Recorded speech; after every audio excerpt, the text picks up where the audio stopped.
Ayah asam Jawa ni pun terpulang lah. Nak banyak boleh, nak sikit pun boleh. Ikut pada cita rasa anda sendiri. Masukkan air asam Jawa.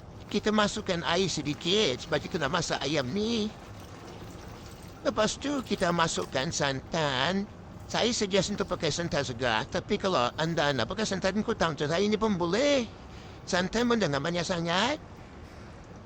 Lepas masukkan santan, kita kacau. Lepas tu, kita akan tutupkan kuali ni. Sebentar selama 10 minit tu kita nak masak ayam dia ni. Tutup dulu. Dan kita tinggalkan selama 10 minit. Okey, lepas 10 minit kita buka. Nampak tu? Dan nak jadi dah tu. Lepas tu kita masukkan rasa kita, garam,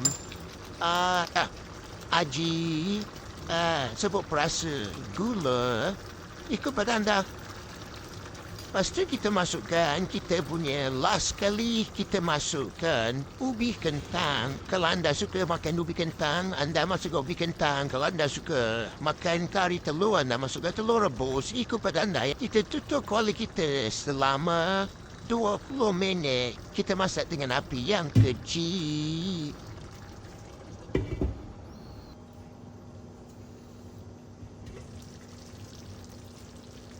Okey. Kari kita pun dah siap.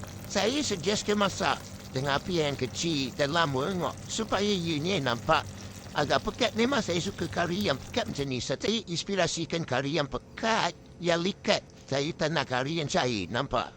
Memang kari yang style mamak dia kari. Yang ni kalau korang makan dengan nasi panas-panas, kalau korang zahur makan dengan roti, memang sangat sedap. Okay guys, saya halafkan resipi ni untuk anda semua. Terima kasih, selamat berbuka puasa.